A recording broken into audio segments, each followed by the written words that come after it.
de su carrera algún concepto de esta entidad. El gran problema con esta entidad es que se ha hecho una pésima fama en el sentido de que tiene un diagnóstico muy fácil y un tratamiento mucho más fácil. En realidad, cuando el paciente se aborda, ¿no?, adecuadamente y es tiempo, su tiempo de enfermedad es corto, probablemente sea una y hasta cierto punto sencillo, pero en la mayoría de las veces, doctores, esto no sucede. Es una enfermedad muy traicionera. Es una entidad, doctores, que ustedes tendrían que conocer al revés y al derecho porque hay margen de error, bastante margen de error, dependiendo de muchas cosas que la vamos a ver en esta clase.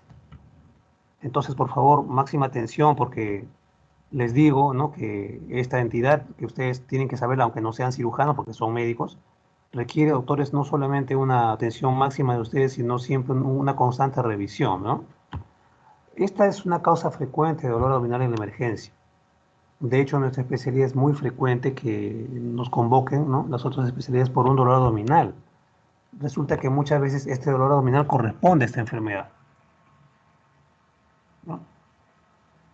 Ahora, hay una población evidentemente mucho más afectada, que es la población que ustedes están notando acá. En general es un paciente en edad escolar o joven, ¿no?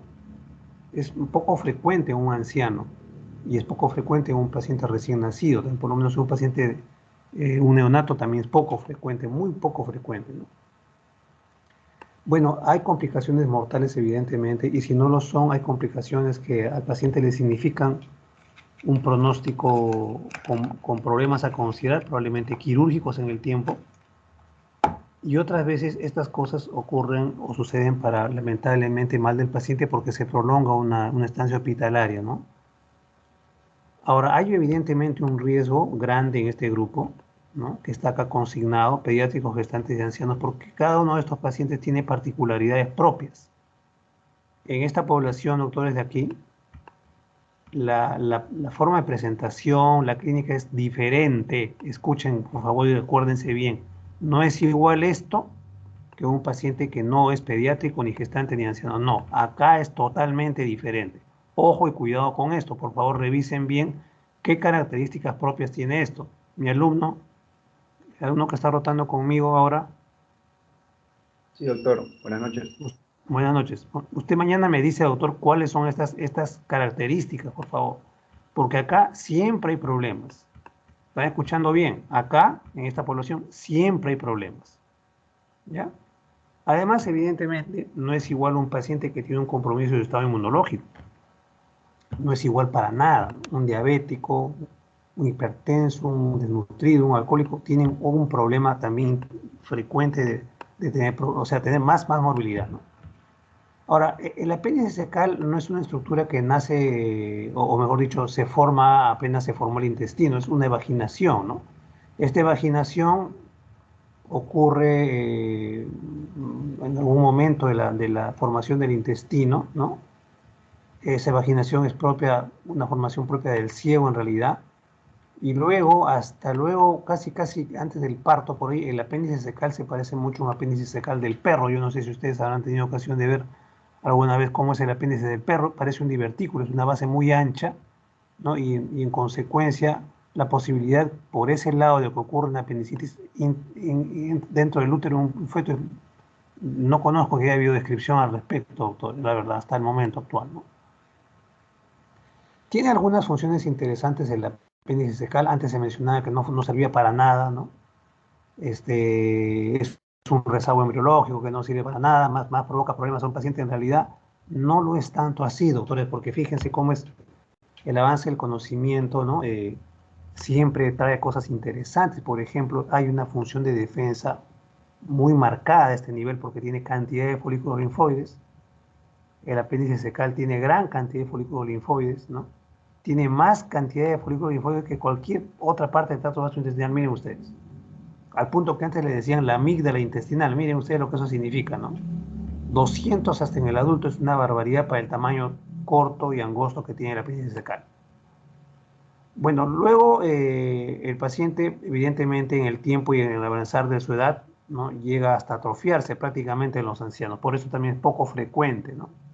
Pero a pesar de ser poco frecuente, el anciano lamentablemente guarda, ¿no? Un cariz de mucha preocupación, porque un paciente anciano que le da esto, caramba, es un problema serio, mayor, digamos, ¿no? Se ha demostrado también la producción de inmunoglobulina A. Doctores, ¿están escuchando? Sí, doctor. Ya. Hay una importante producción de inmunoglobulina A ese nivel. Otra cosa, es un gran reservorio de la microbiota. Fíjense, doctores, un paciente tiene, por ejemplo, un tratamiento antibiótico, ¿no? Antibiótico de amplio espectro. Hay pacientes que tienen que tomar varios días esto, o tomar o recibir por vía endovenosa. O un paciente de pronto le da una diarrea intensa, ¿no? ¿De dónde creen ustedes que se vuelve a poblar otra vez el colon de microbiota? Se vuelve a poblar de algún fecalito coprolito, que es un concremento de materia fecal que queda por acá, o más de uno, y luego a partir de ahí se vuelve a poblar todo el colon. Entonces, no podemos vivir sin microbiota, doctores. ¿O ustedes creen que se puede vivir sin microbiota? No se puede, dependemos de la microbiota para muchas cosas, ¿no? En un momento se pensó que esta estructura tenía eh, alguna relación protectora contra el cáncer de colon. ¿Cómo es esto? Se vio que muchos pacientes que se operaban de apendicectomía en algún momento de su vida, al tiempo tenían una probabilidad un poco mayor de hacer cáncer de colon. Y esto ha sido confirmando en muchos estudios, ¿no? Pero de ahí a que haya exactamente una gran protección, digamos, ¿no? Respecto a esto, controversial, doctores. Controversial. ¿Ya? Bueno, ojo con esto, por favor. ¿Eh? Ojo con esto. Entre otras cosas, ¿por qué puede haber error diagnóstico? Ya estamos viendo algunas razones, algunas causas ya en lo que hemos mencionado. Fíjense, es imposible que toda la población tenga una sola ubicación de apéndice secal. No, las personas no conocen eso, no saben que el apéndice puede tener diversas, no solo direcciones, sino ubicaciones. ¿Se dan cuenta? Entonces, si el intestino medio rota 270 grados, esto es una explicación tridimensional, y queda finalmente el ciego ubicado en la fosa ilíaca derecha. Si esto no ocurre, si esta rotación por diversas razones no ocurre, el ciego puede quedar suspendido en cualquiera de estas partes. Miren ustedes, doctores. Y dígame si no será difícil hacer diagnóstico de esto. Apendicitis con una ubicación acá. Difícil, pues, doctores. Difícil, no es sencillo. No es sencillo. Muchas veces son hallazgos operatorios o pueden ser hallazgos de necropsia también. Ya una vez también el apéndice con la ubicación final, porque se cumplió la rotación de 270 grados del intestino medio, etapa embriológica, doctores. Si el apéndice secal se quedó en la fosa ilíaca derecha porque el ciego también se quedó, también ahí hay muchas variaciones. El apéndice secal puede montarse sobre el ilion, puede ir detrás del ilion, puede dirigirse hacia abajo, muy hacia abajo, ¿verdad?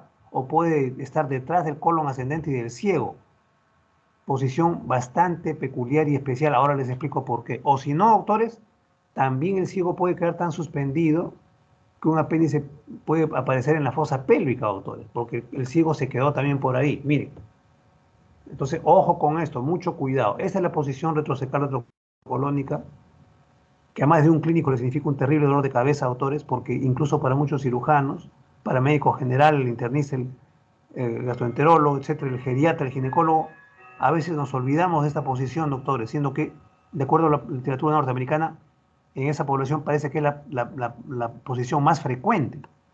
Acá en el Perú no pareciera ocurrir eso, porque parece que otras posiciones, doctores, o ubicaciones predominan. En cambio, siempre hay que tener en cuenta, porque fíjense que esto, cuando el apéndice secal está en el retroperitoneo, porque el colon está escondiendo el ciego del colon ascendente en el apéndice, entonces el paciente tiene una clínica escasa, uno falla ahí en su diagnóstico. Ojalá no les pase a ustedes.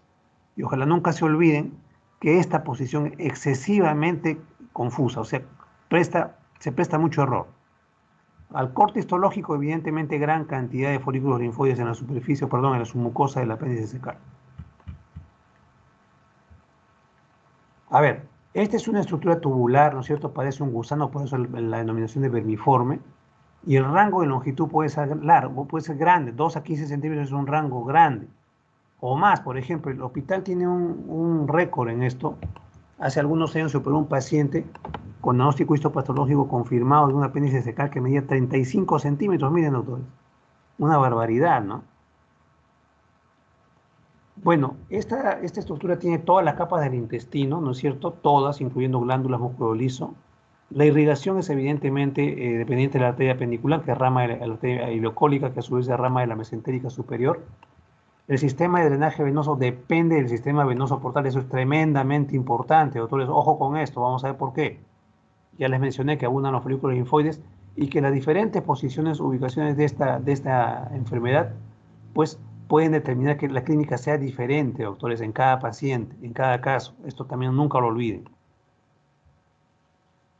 Hay factores, además de la edad, ¿no es cierto? Ya hemos visto una población blanco, digamos, escolares, adolescentes y adultos jóvenes. Hay otras cosas que se asocian, ¿no es cierto? Así como la edad, también el sexo predomina un poco en el sexo masculino. Dependiendo de la serie, puede ser de 1.3 a 1 o de 4 a 1, miren, doctores, ¿no? Influye, doctores, un factor asociado al tipo de dieta, ¿verdad?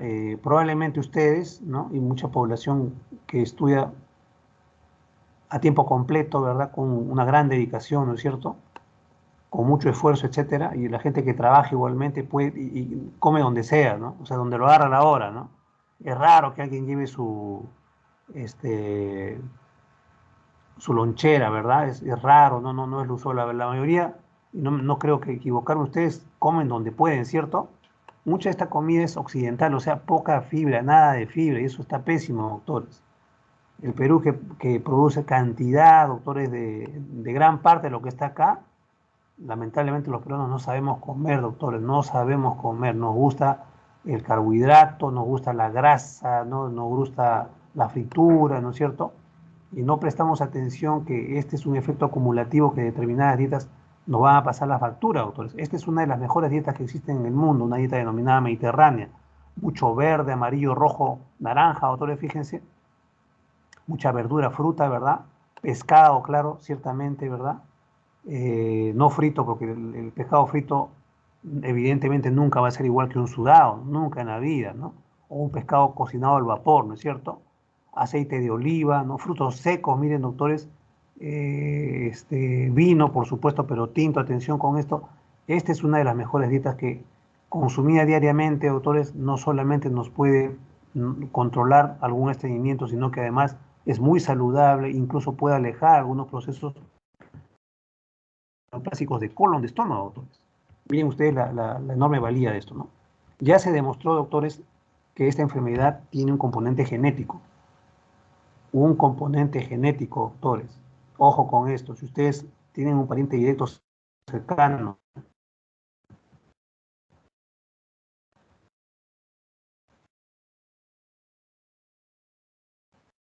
ojo con eso.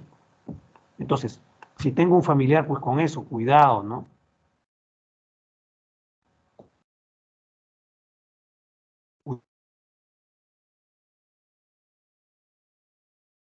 Cuidado, hay un virus que es el citomegalovirus que está frecuente como generador de apendicitis en esta población.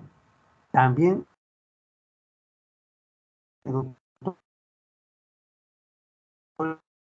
el virus de sarampión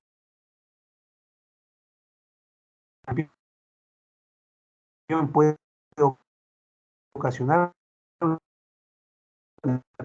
apendicitis. Y en el COVID-19 hay una.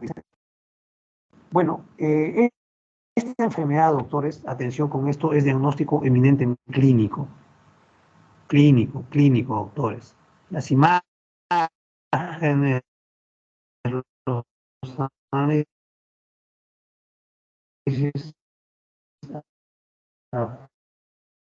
apoyan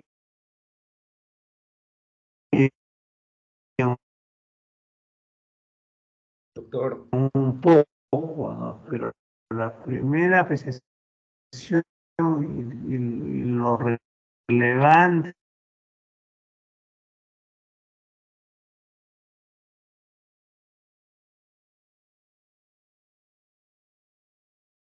doctor,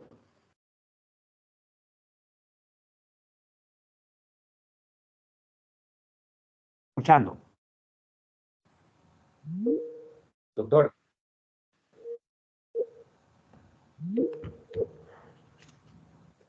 Sí, lo escucho. Doctor, su audio, ¿Lo su audio se escucha entrecortado, doctor. escucha? Aún sigue el problema, se escucha entrecortado, doctor. Creo que es su problema de red.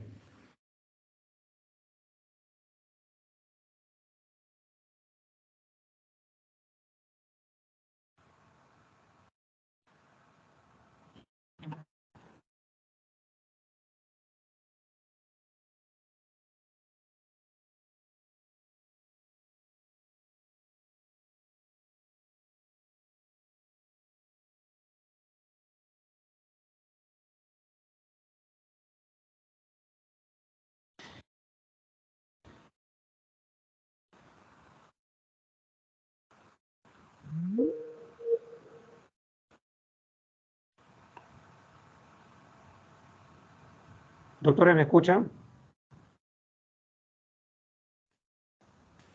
Ahora sí, doctor, sí lo escuchamos.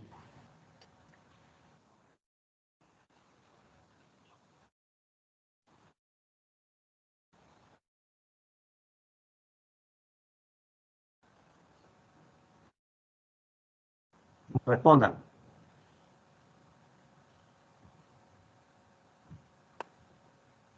Doctores. Sí, doctor, Ahora ahora sí, sí ya se le escucha. Bueno, escuchen bien. Les decía que esta enfermedad es de diagnóstico clínico. Entonces, generalmente un paciente empieza con una molestia en el epigastrio, una molestia en la región periumbilical, ¿no? O en todo el abdomen. Generalmente el poblador peruano le dice esto un dolor cólico. A veces es un poco difícil que el paciente lo explique, ¿no? Lo concreto es que esta molestia, autores, no es de un dolor intenso, digamos, cuando un dolor es muy intenso, generalmente uno pensaría otra cosa, es un dolor moderado a leve, ¿no? Y a veces el paciente le presta tan poca atención que a veces se olvida, ¿no? Entonces, si un paciente empieza, por ejemplo, su molestia, ¿no? Con dolor de cabeza, fiebre, ¿no? De repente malestar general, entonces la posibilidad es otra realmente, en general les digo, ¿no? Porque lo clásico es lo que les estoy mencionando, ¿no? Luego de esta primera manifestación, el paciente tiene náuseas, vómitos, hiporexia. Es muy importante cuando un paciente tiene hiporexia. Es raro ver que un paciente con apendicitis tenga hambre. La mayoría tiene hiporexia, doctores. Y algunas veces los pacientes pueden tener una evacuación diarreica, ¿no? O a veces una falsa diarrea también. Ojo con esto, porque cuando esto sucede, uno dice, ah, esta es una gastroenteritis, algo que comió, algo en la calle, qué sé yo, o tomó. Ahí la gente o el colega también se confía en eso y empieza el drama del paciente, doctores, de no haberse diagnosticado. Cuidado, cuidado, que algunos de estos pacientes pueden tener una deposición suelta, ¿no? Y el paciente llamarle diarrea a eso. Cuidado, por favor. Más o menos, doctores, después de unas 8 horas de haber presentado estas manifestaciones, este dolor disminuye, doctores, sin medicación disminuye, pero luego origina, ¿no? Se origina, ¿no? Un poco de febrícula o fiebre, o por lo pronto el paciente puede estar afebril y luego empieza a aparecer un dolor en la fosa ilíaca derecha, doctores, o cuadrante inferior derecho. Aproximadamente, este es un rango promedio, 6 horas, 6, 12 horas después, más o menos por ahí, ¿no? Otro dato, estos pacientes empiezan a sentir un balonamiento abdominal, ¿no? Y creen no poder evacuar, haberse estreñido, o de repente que tienen muchos gases y que tienen la sensación de querer eliminar platos y no poder. Esa es otra manifestación también a considerar, doctores. De hecho, cuando uno valora a un paciente puede estar con el abdomen un poco, efectivamente, un poco balonado, ¿no? Cuando lo ven nomás, ¿no? Todo lo que han escuchado, doctores, particularmente el dolor que empieza en el abdomen, ¿no? Difusamente o en el mesobazo, en el epigastrio, y luego cambia y el dolor se ubica en la fosa ilíaca derecha, todo eso, autores, más las otras manifestaciones, es la cronología de Murphy. Eso es tremendamente importante, porque si ustedes descubren esta cronología, doctores, ustedes pueden alcanzar, doctores, la probabilidad de acertar con su diagnóstico es muy alta, doctores. Fíjense, todavía sin examinar, ¿eh? En otros pacientes, el dolor empieza de frente en la fosa ilíaca derecha. Eso puede darse también, doctores, pero digamos que no es lo frecuente, ¿no? No es lo frecuente, pero también se presenta así, también se puede ser. Cuando eso sucede, el dolor empieza de frente acá, tendríamos que hacer diagnóstico diferencial con otras cosas, particularmente en el sexo femenino, doctores. Ojo, cuidado con esto. también el paciente puede referir dolor en la fosa ilíaca izquierda y tratarse de una apendicitis, doctores. Ojo, mucho cuidado con eso, porque eso también nos marea un poco, nos confunde, etcétera, ¿no? Bueno, generalmente, doctores, los signos aparecen cuando el dolor ya se ubicó en la fosa ilíaca derecha. Ya, entonces, nunca pretendan encontrar tampoco todos los signos, porque no es dable. Es raro que un paciente tenga todos los signos, eso es raro. Lo más frecuente es que tenga uno, dos, por ahí, quizá tres, ¿no? Pero el todos, bien difícil, doctor. Ahora, uno tiene que acostumbrarse a ver al paciente desde que ingresa a la atención, desde que está entrando, doctores, a la atención, porque ya nos está diciendo algún problema que puede tener y uno no puede perder de vista eso. Tampoco cómo se echa o se dispone, doctores, en la mesa de examen o en su cama, donde pueda recostarse porque busca una posición antálgica. Esta es una posición antálgica de cúbito lateral derecho, ¿no? Con las piernas encogidas. Esto probablemente también se trate de una apendicitis, entonces también hay que estar atento a eso, ¿no? Acá están los signos clásicos, doctores, ¿no? Los signos clásicos, ¿no es cierto? Son más o menos constantes estos. Hay más, evidentemente, pero la verdad, la constancia no es tanto, ¿no? Ahora, además de estos, este de acá, doctores, es tremendamente importante porque es el más constante de todos. ¿Qué cosa dice ahí, doctores? Lean, doctores, en voz alta. Percusión abdominal diminuta, dolorosa y constante. Entonces, yo agarro mi mano, ¿no? Mano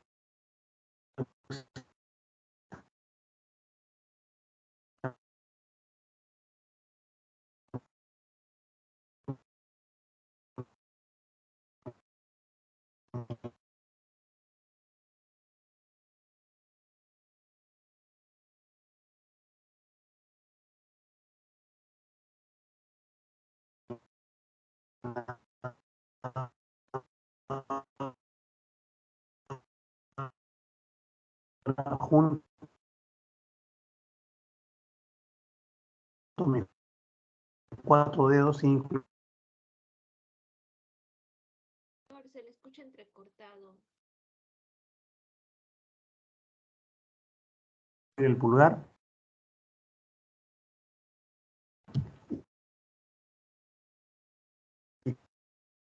Con eso percuto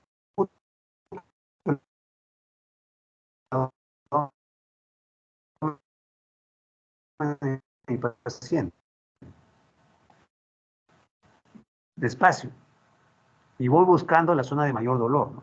Entonces, si no le duele la fosa ilíaca izquierda, no le duele en el mesogasto, pero le duele así cuando lo percuto en la fosa diminuta del abdomen dolorosa, nos puede hablar ya de quirúrgico, un abdomen agudo quirúrgico, sí, poco claro. Los pacientes quirúrgicos tienen ese agregante, cuidado, autores. Ya. O,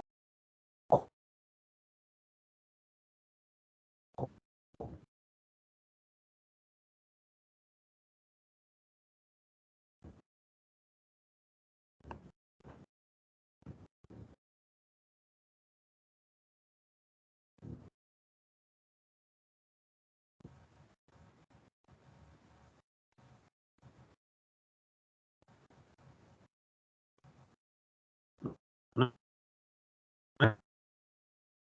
no,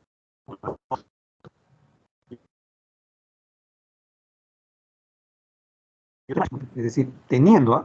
Porque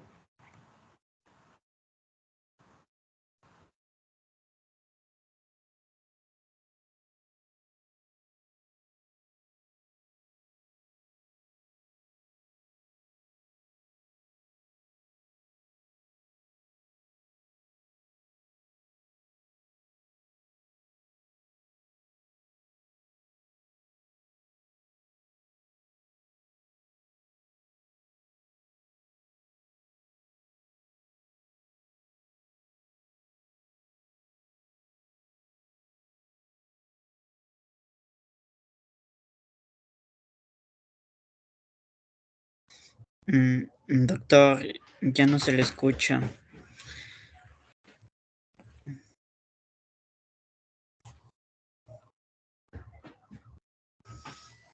Doctor.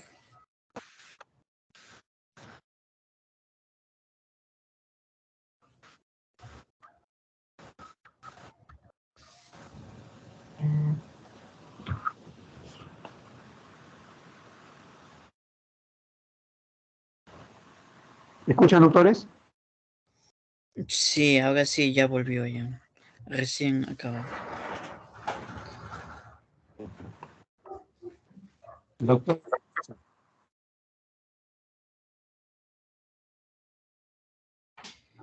¿Están escuchando, doctores? Yo escucho algún ruido de ustedes. ¿Por qué no responden?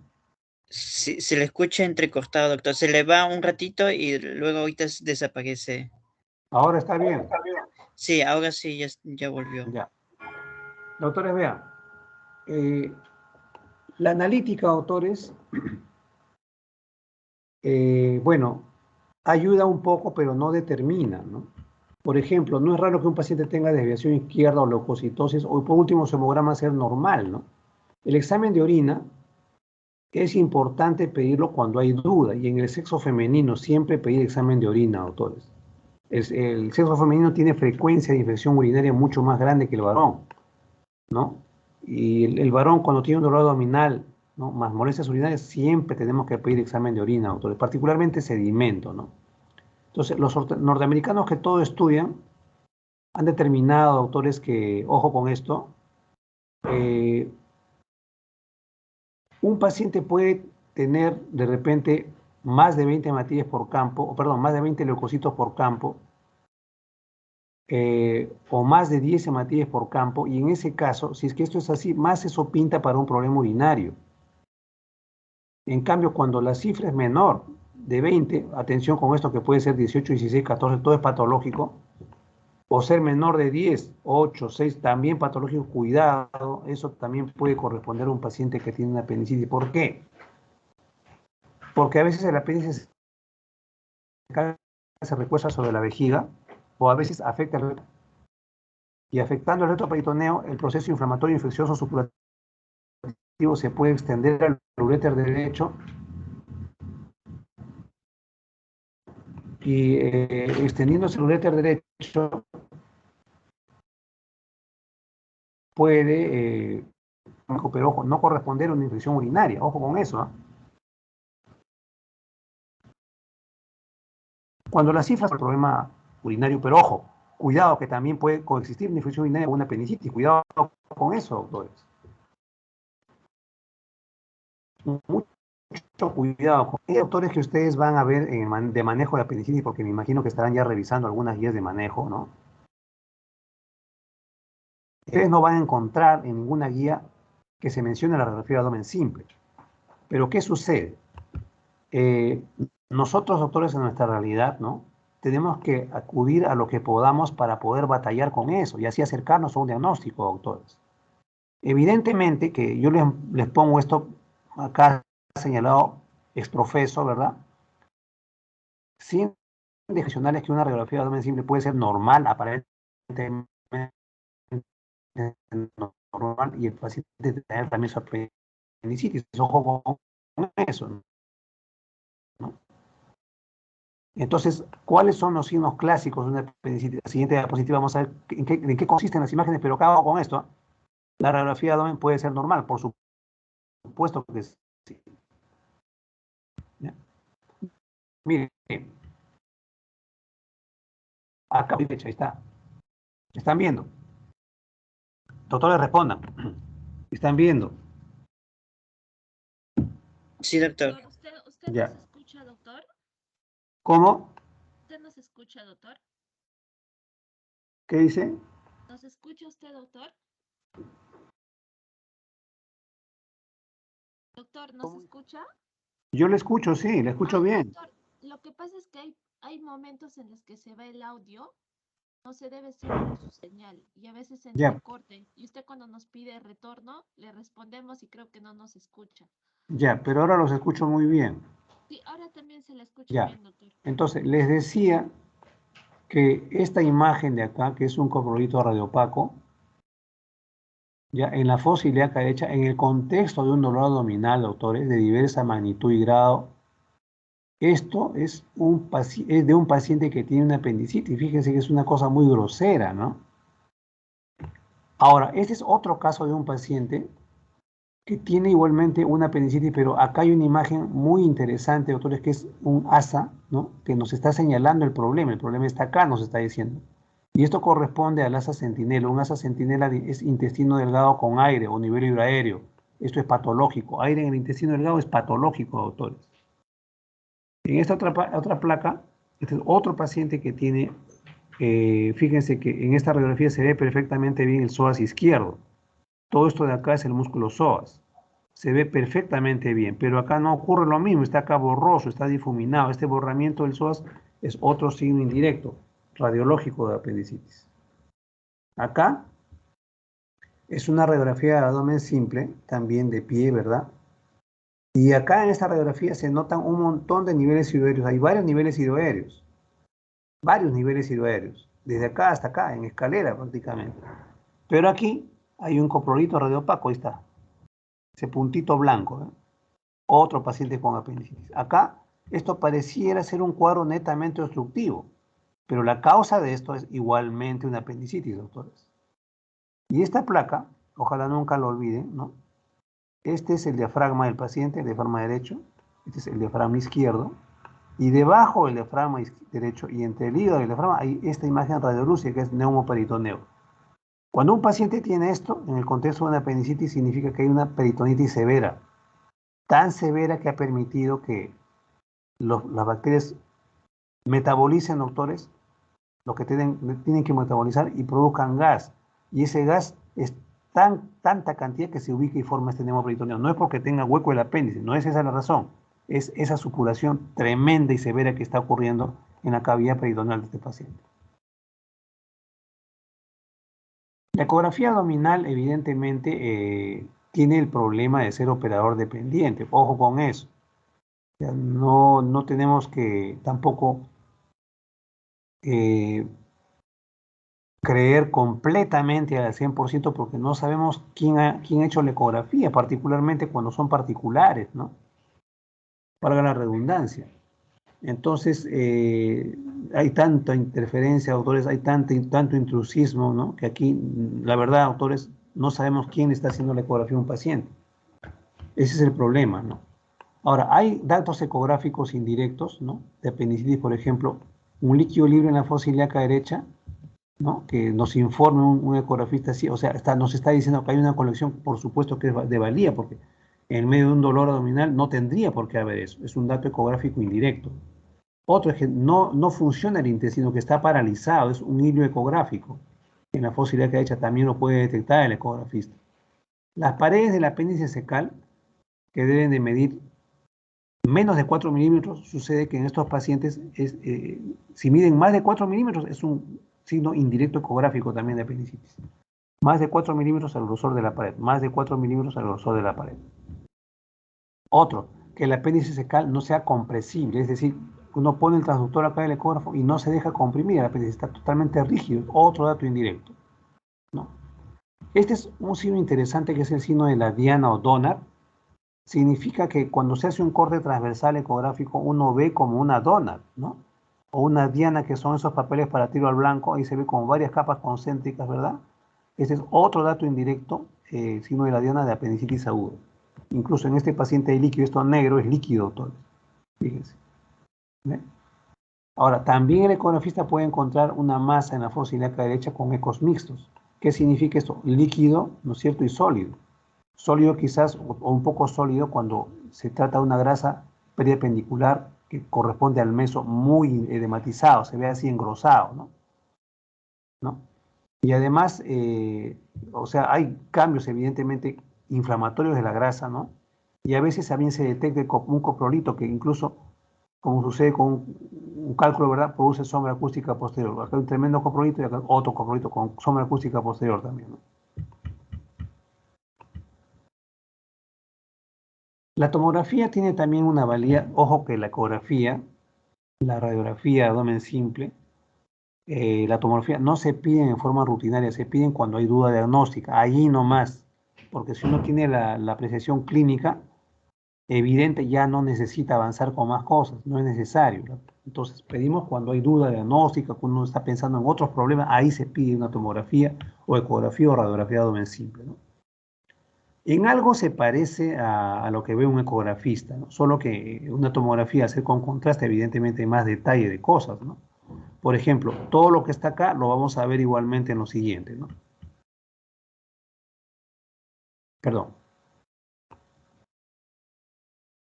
Aquí, por ejemplo, en esta serie de aquí hasta acá, a veces lo que se puede ver en una tomografía normal, ¿no?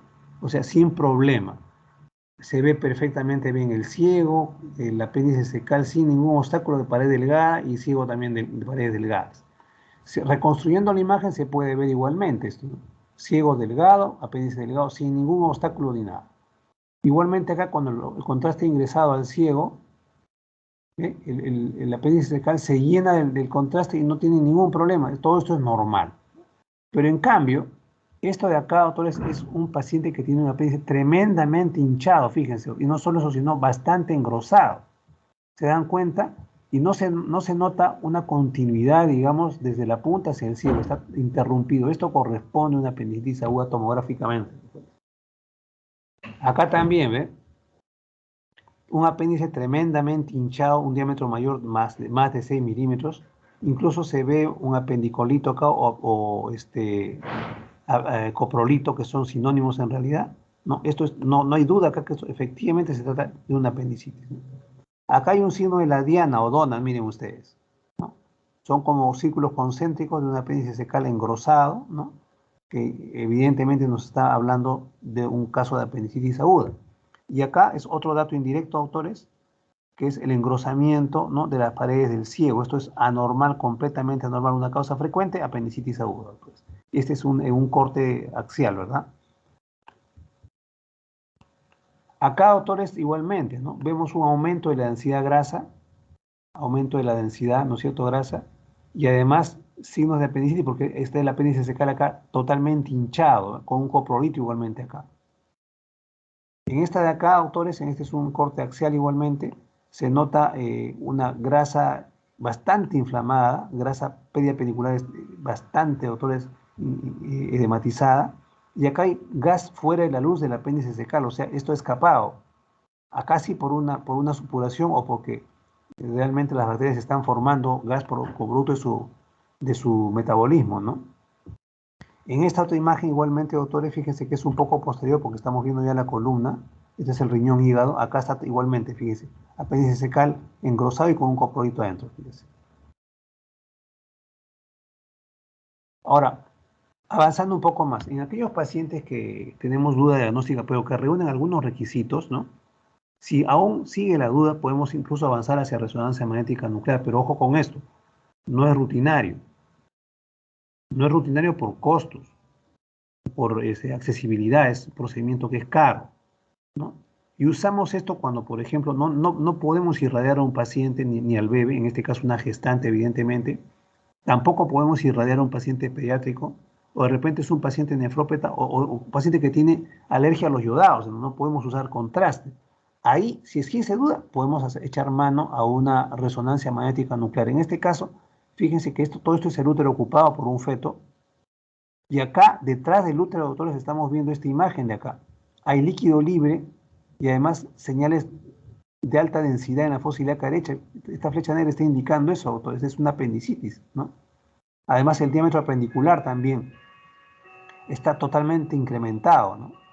Ahora, igualmente, en este otro caso hay un útero grávido, un útero ocupado, ¿verdad?, por un feto, ¿no es cierto?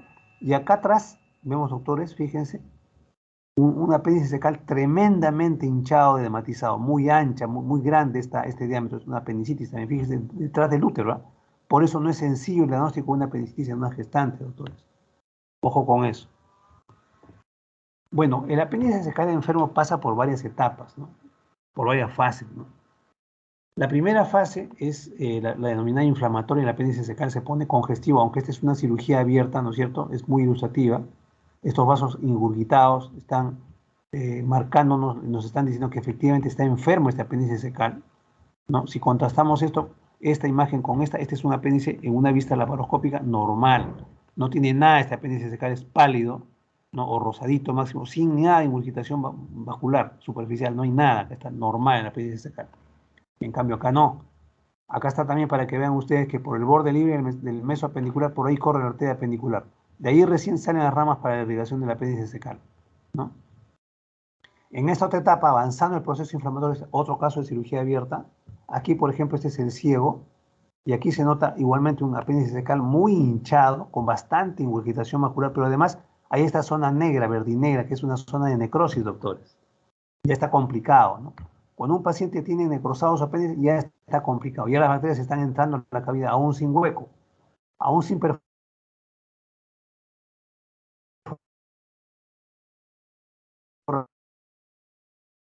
Las bacterias que ingresan libremente a la cavidad peritoneal, doctores. ¿Ya? Entonces, cuando avanzan las horas, ya esto se perfora, y sale pues fecal y purulento a la cavidad, y este contenido purulento es característico porque tiene un olor fecal, doctor, huele a desagüe, ojo con eso. Ahora, un apéndice secal, ¿en qué tiempo se puede perforar? En promedio 24 horas. 24 horas, pero esto es relativo como les pongo, porque hay pacientes que se van a perforar mucho antes, como también hay pacientes que se pueden perforar un poco después, doctores, cuidado con esto. Nunca nos fiemos en este tiempo, es muy relativo este tiempo. Otras fases, fíjense acá, o también cirugía abierta, el apéndice está totalmente inflamado con áreas de necrosis, fíjense cómo se pone el meso apendicular todo rechonchos, fíjense. Acá este autores, fíjense, no solamente hay un marcado componente inflamatorio, ¿verdad? Sino hay una perforación acá. Lo malo de esta perforación es que esta perforación sucede, el manejo es más difícil, doctores. En este caso, esta es una vista laparoscópica de una masa o plastón apendicular. Miren ustedes cómo varias vísceras, en este caso el aumento mayor, rodean un apéndice secal enfermo. Hay otras estructuras que pueden rodear este apéndice secal, que corresponde igualmente a una masa apendicular, doctores.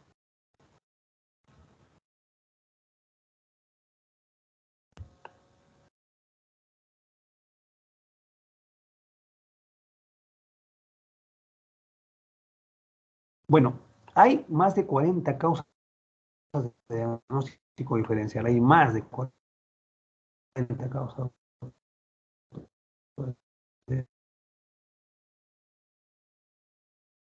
Hay que hacer diagnóstico diferencial con apendicitis. ¿Por qué razón? ¿No? Me gustaría que mi alumno que está rotando conmigo me explique por qué, sucinto y concreto, pero tiene que hacerlo, por favor. ¿Ya? Además, acá, un momentito, por favor.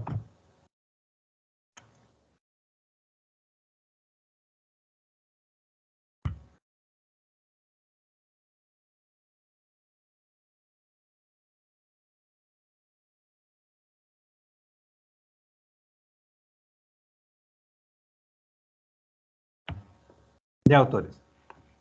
Entonces aquí, fíjense, autores, que en el sexo femenino el abordaje y el enfoque es más fastidioso por razones obvias.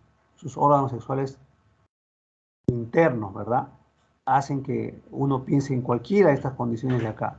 Pero esto de acá que están viendo en esta imagen laparoscópica, doctores están viendo. Sí, doctor. Sí, están viendo. Sí se logra apreciar, doctor.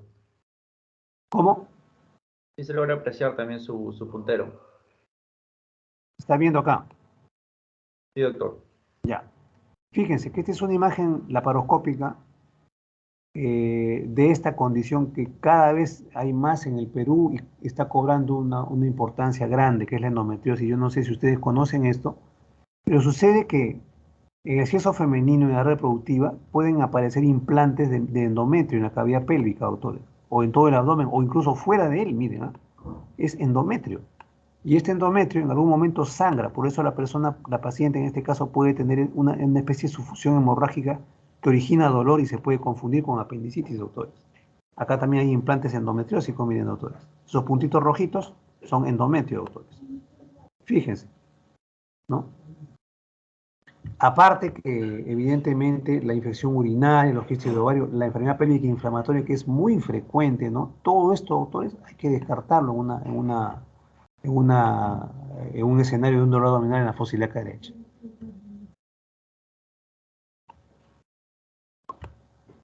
Bueno, el manejo, doctores, no solo es quirúrgico, ya lo vamos a ver, ¿no? Una de las formas de manejar a estos pacientes evidentemente es quirúrgico. Ahora, el manejo quirúrgico también a su vez puede ser con cirugía abierta o cirugía laparoscópica. Si hablamos de cirugía abierta, estamos hablando de incisiones.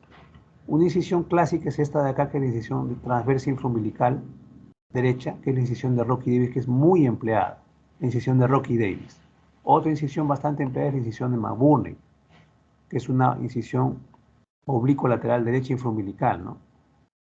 Estas incisiones de aquí generalmente se emplean cuando no hay duda diagnóstica, ¿no?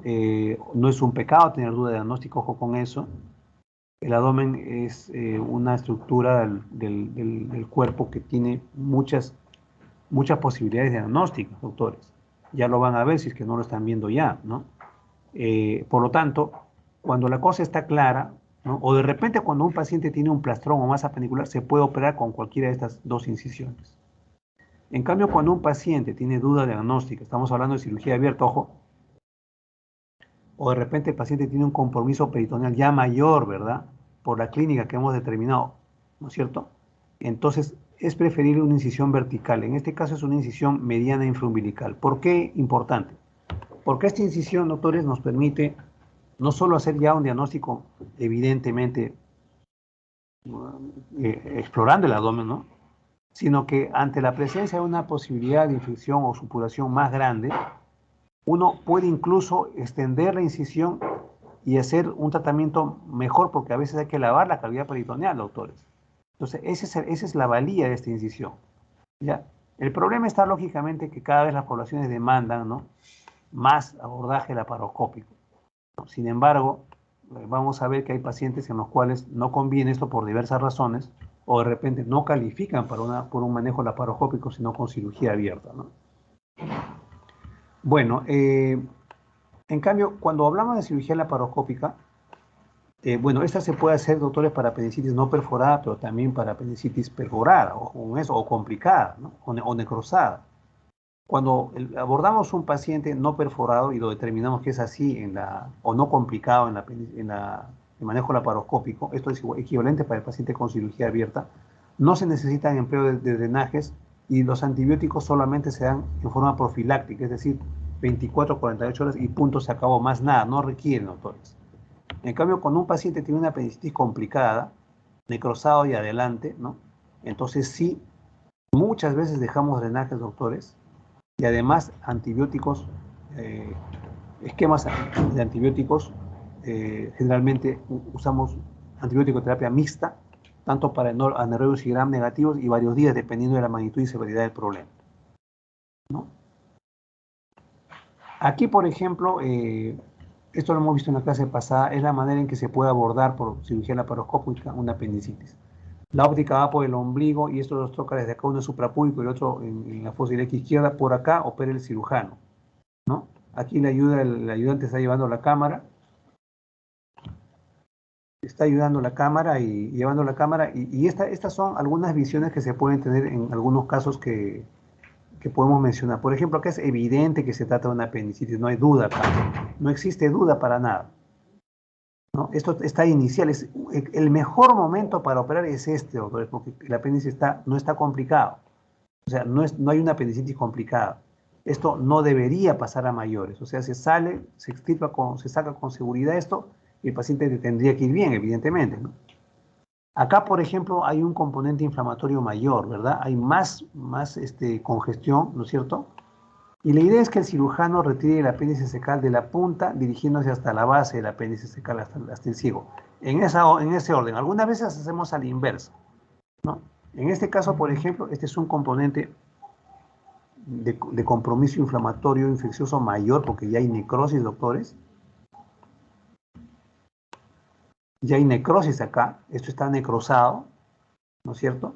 Pero el cirujano está retirando esta estructura desde la punta hacia la base, como les digo, con la ayuda de este gancho o hook, ¿no es cierto? O asa, que produce calor térmico y con eso se va cauterizando el meso del apéndice secal, ¿no? Una vez que se llega acá a la base, evidentemente uno procura estar un poco más cerca de la base para terminar la intervención, ¿no? Fíjense, de la punta a la base, ese es el orden generalmente, ¿no? Y ahí nos detenemos porque ahí tenemos que ligar ya, de alguna forma, anudar acá cerca de la base porque hasta ahí nomás se hace la extirpación del apéndice secal porque ya más no hay, pues, ¿no? Para ligar el apéndice secal, doctores, usamos algunos dispositivos que pueden variar dependiendo de qué cosa o cómo está la base, ¿no? En este caso, por ejemplo, se está ligando con un endoclip, así se llama. Perdón, este es una ligadura intracorpórea, se llama endoloop, ¿no? Se puede ligar con un material que se reabsorba o un material que no se reabsorba también. Porque la idea es que esto ligado, uno secciona acá y queda así como un muñón. Y ahí terminó la operación, doctores. ¿Ya? Si no, podemos echar mano también estos clips, que son clips sintéticos, ¿verdad? Cuando de repente se trata de un apéndice muy ancho, ¿no? Y tenemos que cerrar una estructura de mayor diámetro. En este caso, en forma demostrativa, se está usando este endoclip, ¿no? Denominado Moloc, ¿no? Produce un cierre muy hermético y con eso también se cierra acá y se acabó la operación, ¿no? En cambio acá se está utilizando una sutura mecánica, laparoscópica, ¿no es cierto? Esta sutura mecánica laparoscópica, que es una grapadora, ¿no? Lineal, ¿no? Mecánica, produce dos superficies de corte y cierre. Se dan cuenta, acá está cerrando, seccionando el apéndice y acá esta estructura es cerca de la base apendicular. Cerrado, cerrado. También son otras formas de tratar esta estructura, ¿no? Ahora, miren, esto no es raro, atención con esto. No es raro, ya que uno tenga duda diagnóstica. Y es más o menos frecuente, no es infrecuente. Entonces, cada vez que uno esté ante esto, ojo, lo mejor que puede hacer por un paciente es hospitalizarlo. Estos pacientes con duda diagnóstica no pueden salir de alta. Un paciente con duda diagnóstica no se puede ir a su casa, doctores. Uno tiene un poco de duda, lo mejor es que se hospitalice el paciente y se observa atentamente en su observación cómo marcha, cómo va en las horas siguientes. Atención, cuando uno hospitaliza en emergencia son para horas, ¿ah? ¿Cuántas horas? 8 o 2 horas, más o menos por ahí. Y en ese tiempo ya se tiene que determinar qué hacer con el paciente porque generalmente ya se aclaró, ¿no es cierto? Entonces, mientras la hospitalización y la observación, no usamos analgésicos ni antibióticos. Porque si usamos algo de esto, doctores, puede cambiarse el curso natural de la enfermedad y justamente lo que queremos es que con esta hospitalización se aclare. No vamos a lograr eso si usamos analgésicos y antibióticos, porque el paciente va a adquirir una falsa mejoría. Ojo con eso. Si hospitalizamos al paciente, ojo con esto, periódicamente tenemos que ir a chequear, ¿no? Cada hora más o menos vamos a ir buscando que aparezca algún signo, ¿no? Que se focalice el problema, que nos permita dilucidar el problema. Mientras tanto, por supuesto, lo vamos hidratando, ¿no? Ahora, habrán veces en las cuales, sobre todo en el sexo femenino, si hay alguna duda tenemos que pedir el concurso del ginecólogo, por supuesto pedir imágenes, ¿no? Eso no es anormal, es algo frecuente y rutinario en realidad. El ginecólogo podrá decir, bueno, hay un problema, entonces pasa a ginecología. O dirá de repente, no hay problema, entonces ya se van acortando las opciones de manejo del paciente. Se van acortando las opciones diagnósticas, ¿no? Ahora, si a pesar de todo esto la duda sigue, doctores, antes se terminaba interviniendo en los pacientes con incisiones grandes. O sea, la laparotomía diagnóstica. Lamentablemente esto ya ha perdido mucha vigencia, salvo en los lugares donde no haya laparoscopio, evidentemente, que donde tendrá que echarse mano a la cirugía abierta.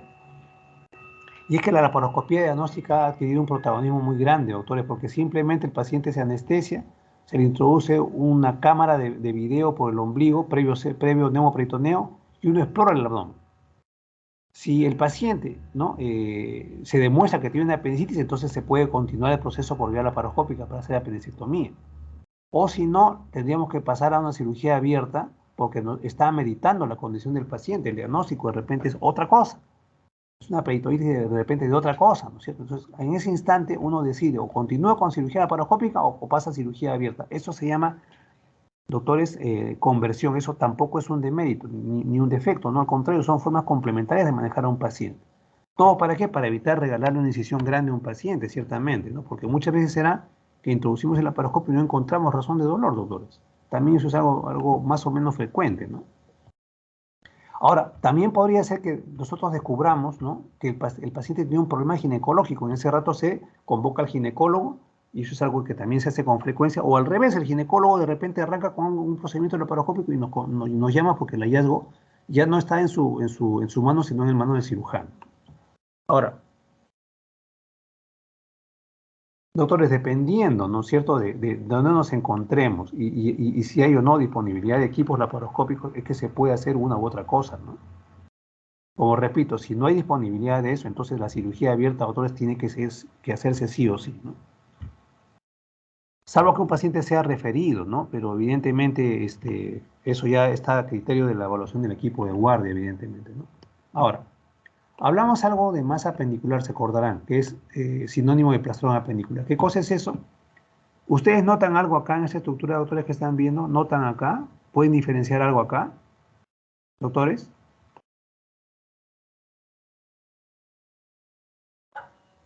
Doctores.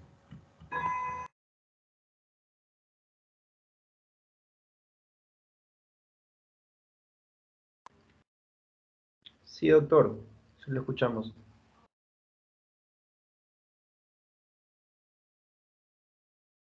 ¿Qué cosa ven ahí, doctores?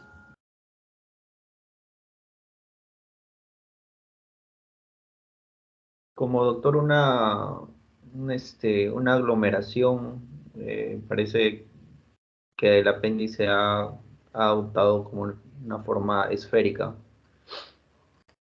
Bueno, doctores, fíjense que aquí no se puede distinguir qué cosa es, ¿no? Este es un conglomerado de vísceras que están rodeando algo, ¿no?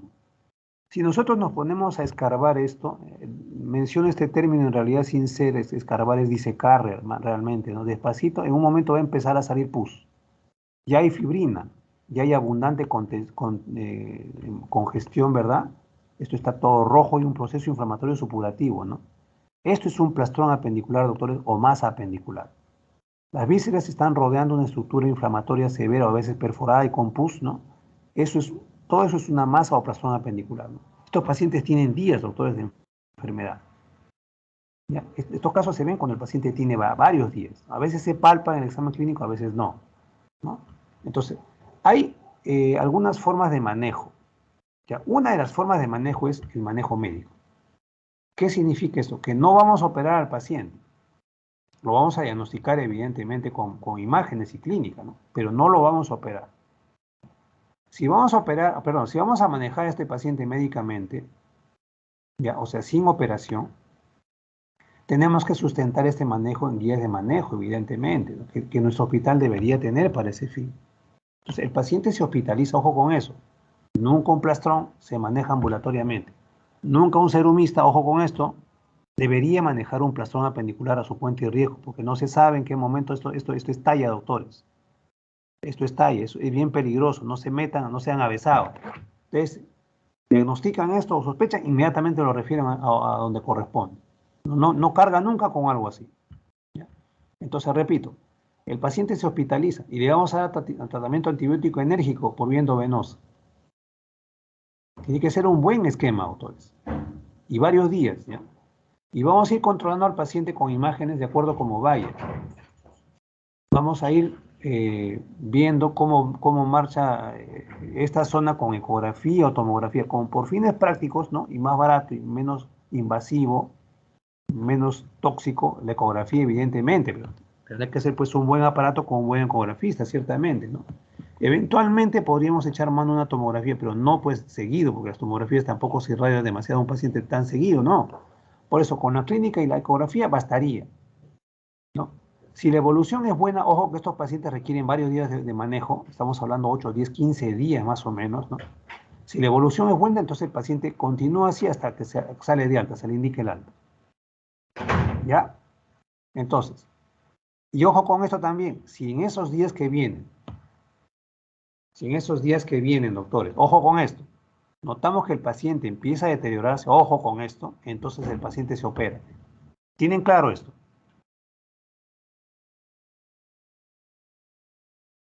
Doctores, Yo, respondan. Ahora, cuando no manejamos de esta manera, ojo con esto, ¿ah? Cuando excluimos al paciente de este tipo de manejo, cuando el paciente está séptico, el paciente se opera, el paciente está en shock séptico, el paciente se opera, el paciente está con obstrucción intestinal, se opera, el paciente tiene signos peritoneales manifiestos, se opera, el paciente está inestable hemodinámicamente, se opera, doctores, ¿están escuchando? Doctores, repitan, ¿están escuchando? Sí, doctor. Ya, ojalá no se olviden, ¿ah? Sí, doctor. Ya, ahora, vamos a continuar con el manejo médico. Si notamos que en estos plastrones, ¿no?, por imágenes, tienen una colección, entonces tenemos que considerar punzarlo y drenar esto por vía percutánea. Esto lo hace el radiólogo intervencionista, ¿no?, con guía ecográfica o tomográfica. Y de repente eso es todo lo que se hace con el paciente, doctores. Y sigue el tratamiento médico, ¿me entendieron? Si hay una colección, drenaje percutáneo. ¿Quién? Radiólogo intervencionista. Y sigue el manejo médico hasta el alta del paciente. Si viene el drenaje percutáneo y el paciente no mejora, se opera, doctores, porque también hay que tener en cuenta eso, ¿ya? Ahora, acabamos el tratamiento médico, vamos al manejo quirúrgico. El manejo quirúrgico, doctores, puede hacerse de algunas formas también, ¿no? De inicio, la parotomía exploradora depende cuál es la condición del paciente, ¿no?, cuál es la condición del hospital, cuál es el nivel resolutivo del hospital, etcétera. O de repente manejo laparoscópico, que también se puede hacer, ¿ya? Y si hablamos de manejo quirúrgico, ojo con esto, lo ideal es apendicectomía más drenaje. Pongo si es posible, porque habrá veces en las cuales no se puede hacer apendicectomía porque uno no puede abordar la masa, doctores. Si es que esto sucede, si es que no podemos llegar, doctores, a hacer una disección porque el terreno es muy friable, en ese caso colocamos solo drenajes de donde está emanando pus, porque eso es lo que probablemente hay, y se acabó, doctores, el procedimiento de manejo quirúrgico. ¿Laparoscópico o con cirugía abierta? ¿Está claro eso? Doctores, Sí, doctor. ojalá, ya. Ahora, hay otro tipo de manejo. Este manejo se llama cirugía de intervalo. ¿Qué cosa es eso? Primero vamos a manejar al paciente médicamente, ¿ya? El paciente se maneja médicamente, el paciente mejora y luego sale de alta. Pero luego de la alta, atención con esto, a los 2 meses el paciente reingresa al hospital para operarlo en forma electiva programada por vía laparoscópica y hacerle apendicectomía. ¿Ya? ¿Por qué se hace esto? Porque probablemente estos pacientes ya hemos visto que en sus imágenes por ahí tienen algún coprolito, ¿no es cierto?, que lo hemos detectado, generalmente es un coprolito, un coprolito mediano o grande, o si no es un paciente que está constantemente con dolor, una molestia ahí que tiene, no está peritoneal, pero tiene su dolorcito, y esos pacientes son los que califican a esta cirugía de intervalo. Menos mal, la mayoría de pacientes no van a requerir esto, porque solamente esos pacientes que he mencionado más o menos llegan al 5%, más o menos, más nada, doctores. ¿Qué significa esto? Que con manejo médico, bien llevado, bien seguido, bien controlado, quizá el paciente no requiera más nunca nada, doctores. ¿Ha quedado claro eso? Bendito sea el Señor.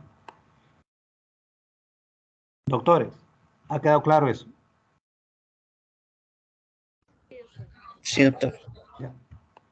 Bueno, fíjense, doctores, la medicina, la cirugía, siempre tienen y tendrán complicaciones. Hay que tener cuidado con esto. Algunas complicaciones son muy manejables, otras complicaciones son medianamente manejables y otras complicaciones pueden ser graves y mortales, doctores. Ustedes tienen que tener como meta en su formación integral cómo descubrir estas complicaciones, cómo adelantarse a las complicaciones y cuando se presenten, cómo saber manejarlas. Eso tienen que hacerlo siempre en toda área médica, ¿no? Y en las especialidades que ustedes realicen, igualmente en el futuro, ¿no? ¿Me están entendiendo y escuchando?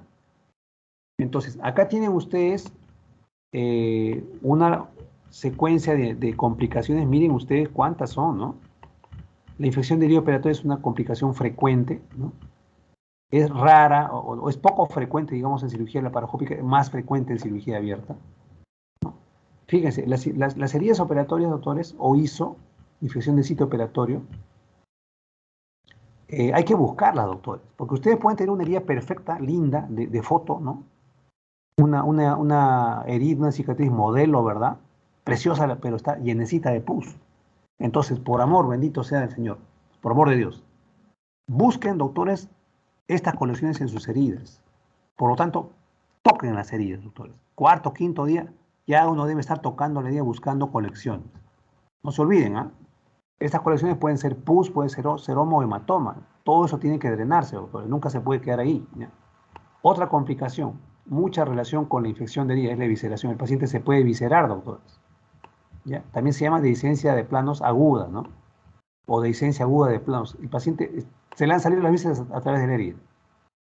Como complicación de la infección o la evisceración viene la eventación. Esto se maneja luego, después de un tiempo, cuando madura la eventación, o la incisional, ahí se opera, ¿no? Otra, fascitis necrotizante, doctores, infección severa. La más grave, complicación de la pared, fascitis necrotizante. Puede un paciente también desarrollar colecciones dentro del abdomen. Estos abscesos tienen que tratarse, pues, de alguna forma, ¿no? O punción percutánea o reintervención, doctores, para drenaje de eso, porque un absceso puede matar a un paciente, ¿ya? Dependiendo de su volumen, de su ubicación, etcétera, ¿no? Otra complicación, la obstrucción intestinal, ¿no? Un paciente con pasado quirúrgico ya es candidato a obstrucción intestinal, peor si tiene peritonitis, apendicitis complicada. Esta complicación fístulas cecales es una complicación muy aparatosa, ¿no? Es una operación muy verborreica, digamos, pero no necesita cirugía, se trata sin cirugía, doctores. Manejo médico se cierra, esa es la gran característica de la fístula cecal. No así la fístula de intestino delgado, esta sí es más difícil. Esta puede requerir cirugía, doctores. Nutrición parenteral, etcétera. Es más complicado una fístula de intestino delgado que una fístula cecal. Tengan claro eso. La piliflemitis es la complicación más grave, más severa, la más mortal de todas. Menos mal, no se ve mucho, digamos, antes de la era antibiótica se veía muchísimo, dice la literatura, mucha mortalidad. Acá pasa que el paciente tiene una trombosis séptica de la vena porta y un paciente hace ictericia postoperatoria, hace hepatomegalia dolorosa, fiebre en aguja vespertina, ¿no? El paciente se compromete seriamente. ¿Por qué? Porque hay una trombosis, doctores, séptica de la vena porta. La vena porta se ha llenado de émbolos sépticos que han venido de la zona operatoria, de la zona pendicular, ¿verdad? Han viajado por el sistema venoso portal y se han alojado ahí en la vena porta. Y de ahí se está bombardeando bacterias a todo el hígado. Por eso es tan difícil el manejo. Doctores, hay microabscesos en el hígado, es un compromiso muy serio que tiene un paciente, ¿no?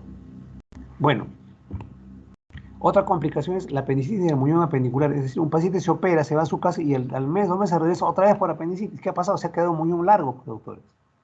Ha quedado un muñón largo, no se ha extirpado completamente el apéndice y otra vez viene por el mismo problema del paciente. Ojo, síndrome de asa ciega, o sea, ahí quedan algunos acodamientos en las asas delgadas, ahí hay un crecimiento bacteriano en la zona, ¿no es cierto? Y eso provoca dolor abdominal, diarreas, vómitos. Es un poco complicado eso, ¿por qué? Porque las asas no pasan libremente su contenido, hacen un síndrome que se llama síndrome de asa ciega, ¿ya? Ojo, cuidado con esto, esterilidad. O sea, el paciente no puede gestar nunca, sexo femenino, doctores. El sexo masculino no tiene nada que hacer acá. Cuando viene esto, que el paciente ha tenido antecedente de apendicectomía y tiene sexo femenino y queda estéril, casi siempre es porque ha sido una pelviperitonitis. Ha habido pus en la fosa pélvica, esta pus ha ingresado por las trompas, se han sinequeado las trompas, doctores, o se han cerrado porque se ha formado una especie de coraza, ¿verdad?, en la fosa pélvica y no permite esto que sea fecundado el óvulo, doctores. Lástima esto que pueda ocurrir generalmente en mujeres de edad reproductiva, ¿no? Otra complicación muy temida son los oblitos, pues, doctores. Los cuerpos extraños que se quedan, gasas, ¿no?, drenajes, Dios mío, algo desagradable es esto, que no debería ocurrir, pero así sucede en todo el mundo, doctores. Lástima, ¿no? Bueno, estas son imágenes de una infección de herida operatoria, acá no hay duda, ciertamente, ¿no? Pero ya les digo, no se fíen del aspecto externo. Puede no haber nada acá, la piel puede estar así. Bien, pero albergar una cantidad de pus impresionante, ¿no? Acá, por ejemplo, este es un paciente que se operó, se infectó la herida y le ha quedado una eventración, fíjense, tratamiento quirúrgico, pues, otra complicación. Acá hay una fascitis necrotizante. Esta es una paciente que se ha operado poco tiempo atrás, ¿no? Y todo esto está, doctores, edematizado, ¿verdad? Está rojo, flogótico, ¿no es cierto?, doloroso. El paciente está tóxico, séptico, tiene que drenarse esto. Igualmente acá, ese es un paciente con una incisión de Rocky Davis, que fíjense que en horas, cómo avanza la infección. Avanza, el paciente se pone tóxico, febril, doctores, rápido avanza esta infección. Estas infecciones son graves, son serias, doctores, pueden matar a un paciente, mucho cuidado con eso. Aquí, por ejemplo, un paciente operado se visceró acá también, tiene que operarse rápido, no más estos pacientes. Este es un paciente también con fascitis necrotizante más severa, más grave todavía, ¿no? Más extensa, porque esto avanza debajo de la piel, doctor. Estos pacientes requieren amplia cobertura antibiótica, curaciones agresivas, muchas veces se salen operaciones, ¿no? Hasta que esto se venza, muchas veces luego requieren injertos, etcétera, ¿no? Este es un absceso postoperatorio, es la fosa, el fondo de saco, doctores, ¿no? Y se ha encontrado pus, bien, se está aspirando el contenido purulento, es un absceso postoperatorio. Reintervención, ciertamente, ¿no? Aquí, por ejemplo, este es un paciente que se ha operado, ¿no es cierto?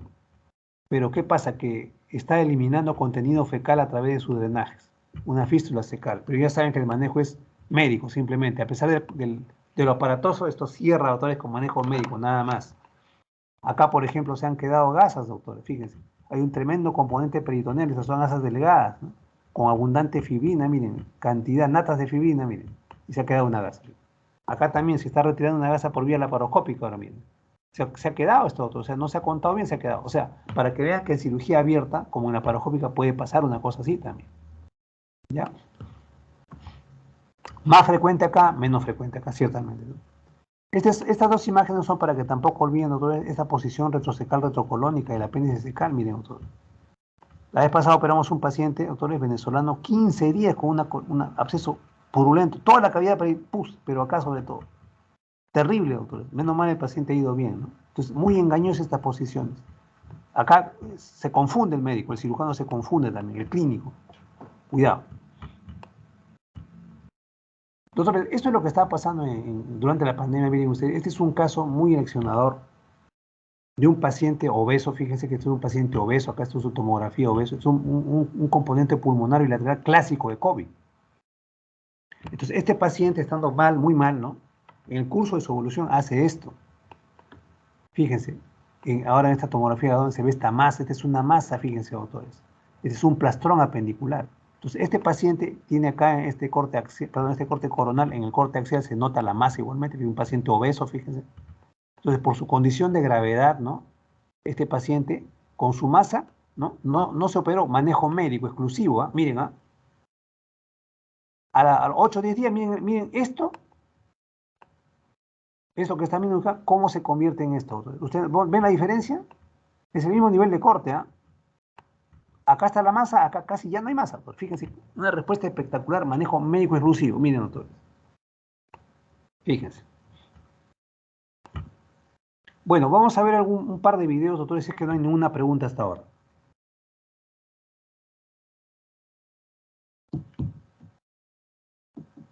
Doctores, ¿hay alguna pregunta hasta ahora?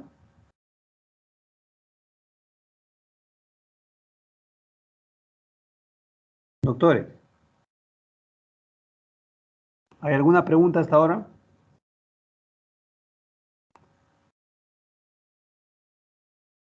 ¿Qué dice el delegado?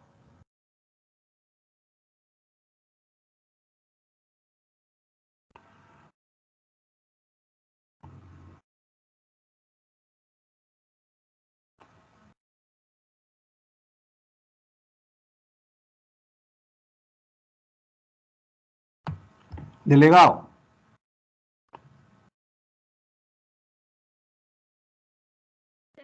Sí, doctor. ¿hay alguna pregunta?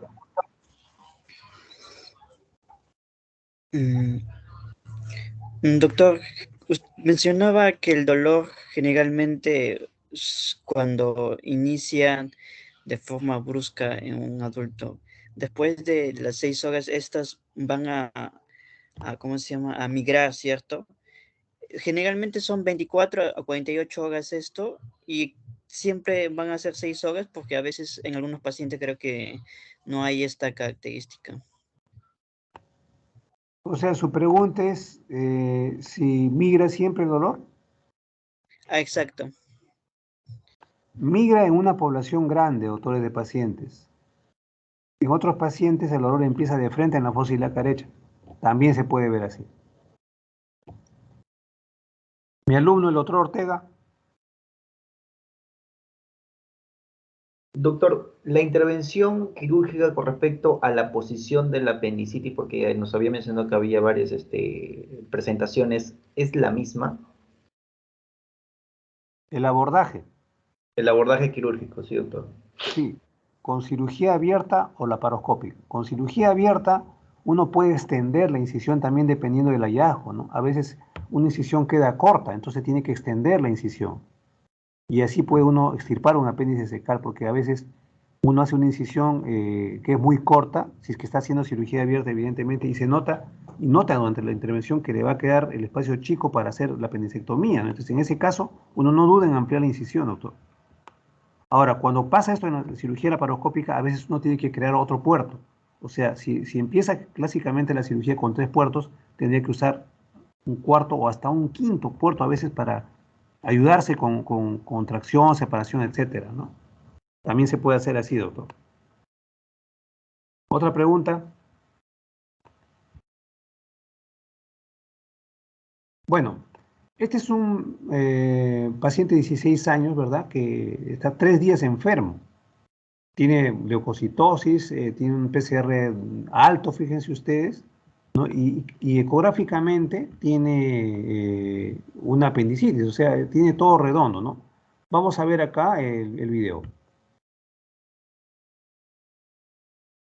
¿Están viendo? Ahora sí, doctor. Ya. Fíjense la imagen, doctores, del aspecto. Fíjense cómo todo el peritoneo está totalmente inflamado, miren. Se adhiere también, y hay pus, fíjense. Estamos viendo hacia abajo, están viendo la parte de abajo, ¿no? El fondo del saco, ¿no? Hay pus ahí. El cirujano tiene que hacer una disección muy cuidadosa, despacio, nomás procurando desprender hacia arriba. Ya nos aproximamos a la fosa ilíaca derecha, también hay pus ahí, miren ustedes, fíjense. Y entonces, al procurar liberar eso de ahí que está envolviendo, ¿no? Se encuentra esa imagen que está viendo ustedes media tubular, esa estructura media tubular que se está desprendiendo, miren, doctores, porque el aumento está tapando ahí al apéndice secal, ¿ya?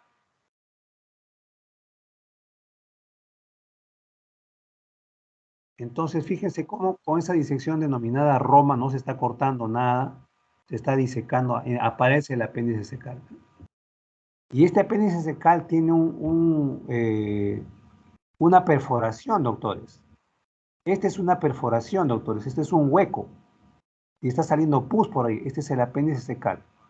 La base está hacia acá, el apéndice secal, y la punta está hacia acá. Esto es hacia arriba, esto es hacia abajo. ¿Ya?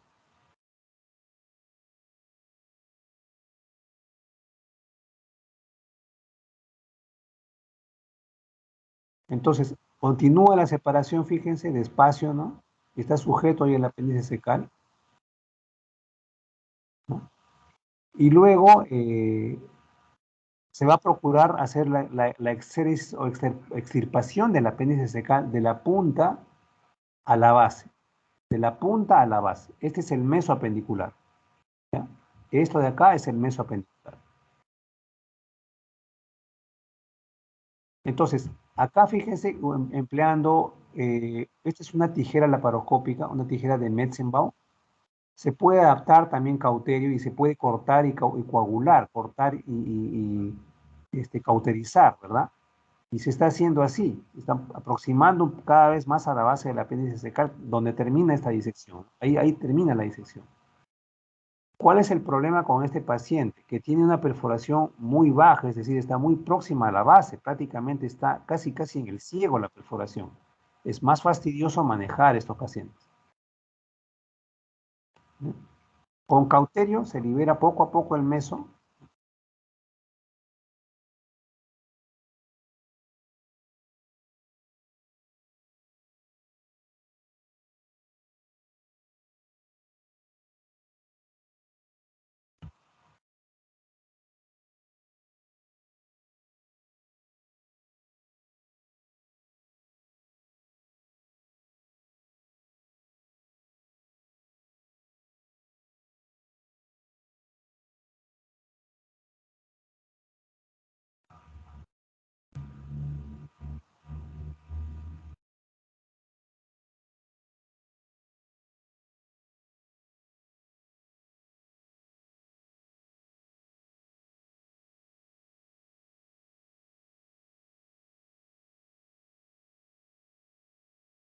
Miren que se está dando cuenta el cirujano que ligar esto va a ser un poco preocupante y por ese motivo echa mano a esta grapadora lineal laparoscópica, ¿no? Para sellar ambos lados, ¿no? Pero en ese intento, fíjese que se parte el apéndice secal. Entonces, por lo friable, ¿verdad? Entonces va a ir un poquito más abajo para sellar, ¿no? Con esta grapadora, ¿no? El apéndice secal, pero ya prácticamente en el ciego, ¿no? Ya está, ¿eh? Entonces, ya está sellado acá, ¿no? Y hay que retirar el apéndice secal, evidentemente. Bueno, ya sale por un troca del apéndice secal, ¿no? Ahora hay que lavar la cavidad porque esto ya ha sido una peritonitis, doctores. Fíjense que hacia arriba del hígado ha habido pus, ¿no? Hasta arriba del hígado ha habido pus, está lavando ahí. Y luego hacia abajo, ¿no? Este es el fondo de saco, probablemente uno tiene que ir a buscar más abscesos o colecciones porque lo usual es que pase esto, ¿no? Fíjese cómo se organiza el pus, ¿no? Porque, atención, el término correcto es el pus.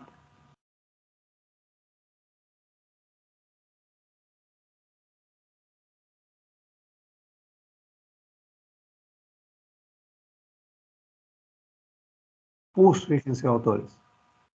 Hay que lavar, lavar y irrigar, ¿no? Esas natas de fibrina, bueno, se extirpan hasta donde sea posible, se sacan, se jalan nomás, ¿no? Las que sean móviles, las que no sean móviles, pues se dejan, ¿no?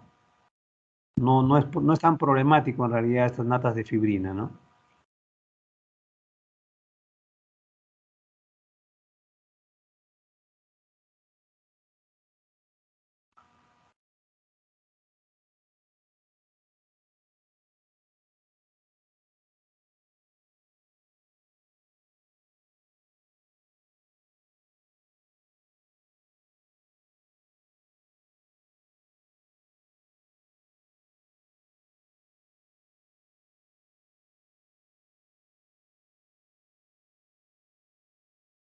Bueno, al final, doctores, hay que evidentemente usar drenajes, ¿no?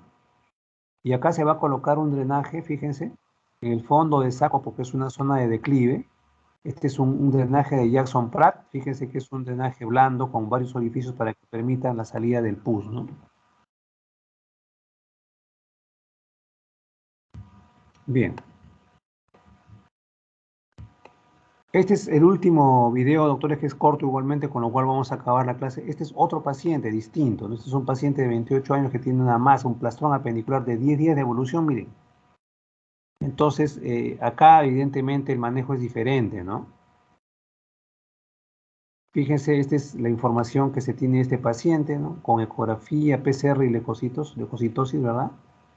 Acá está el estudio ecográfico, evidentemente que tiene su masa. En la tomografía se nota esta masa, fíjense qué grande. El paciente entra a esquema de manejo médico, primero, pero el paciente continúa febril, o sea, no hay una respuesta, digamos, ¿no? Entonces se decide intervenirlo, ¿no? Y esta es una masa, fíjense, todo esto parece una bola, ¿cierto? Este es un plastrón o masa apendicular, miren, doctores. Todo esto, fíjense, está conformado por asas intestinales, ¿no? Entonces ya el grado de adherencia es más o menos intenso, ¿verdad?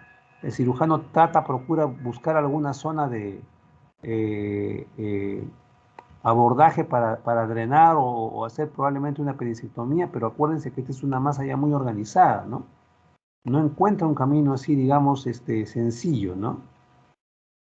Este es el aumento mayor que generalmente está conformando casi siempre las masas o plastones apendiculares.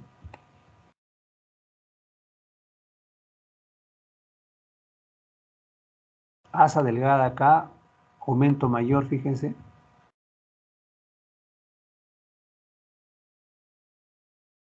Y está pegado hacia adelante a la pared esta masa, por eso a veces se palpa, ¿verdad?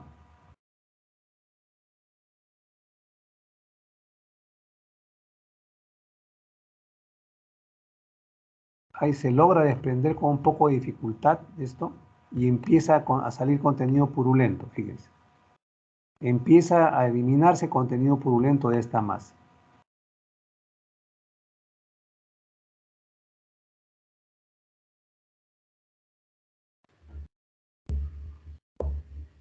Entonces, fíjense que esto es el fondo de saco. El pus siempre por declive cae, va hacia ahí, y es donde uno también tiene que ir a buscar, aspirar y lavar, depende, pues, ¿no? Siempre, siempre se dirigen hacia este lado y por eso también hay que dejar drenaje. Bueno, en este caso están considerando hacer un cultivo, muestra para cultivo, y luego, fíjense que al ser una estructura poco abordable, el cirujano está optando por colocar drenajes y punto, se acabó la historia. Coloca un drenaje, en este caso es un drenaje de Jackson Pratt, es un drenaje blando que tiene varios orificios, ¿verdad? Y luego esto va a salir hacia afuera. Se puede colocar uno o dos drenajes, depende.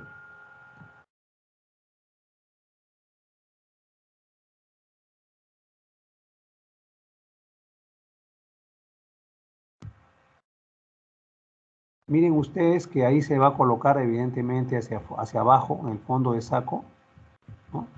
Y acá está introducido en el núcleo, en el interior del absceso, en el interior de la masa apendicular, ¿no?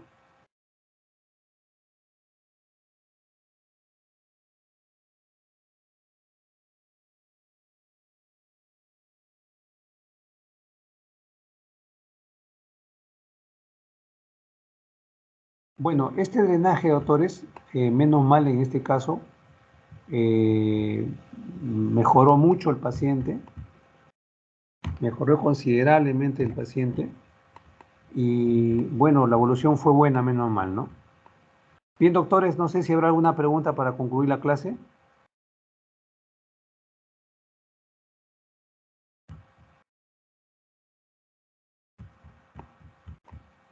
Doctores.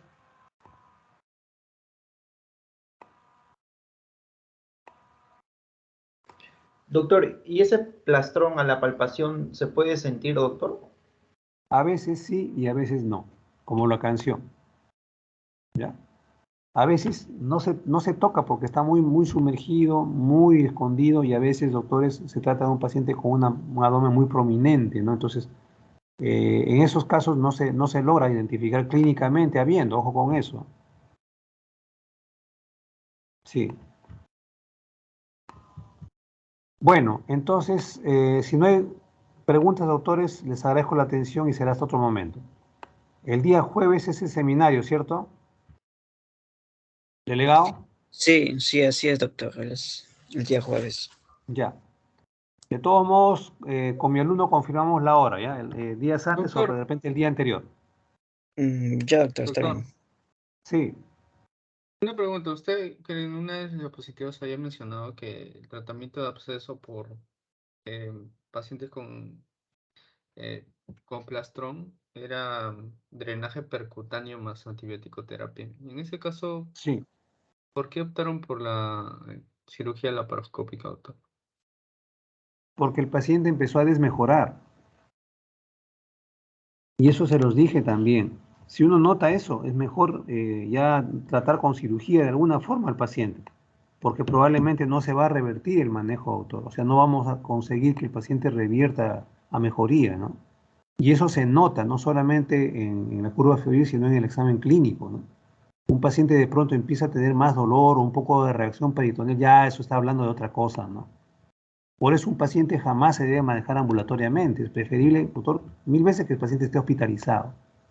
Hay que verlo diariamente y hacerle seguimiento muy estrecho con estos pacientes, ¿no? Doctor, pero en todo caso, la primera opción sería drenaje percutáneo. Claro, pero como le digo, si uno opta por el manejo médico, entonces es antibióticos, hospitalización, antibióticos, drenaje percutáneo. Con buena respuesta, la evolución del paciente y el tratamiento sigue.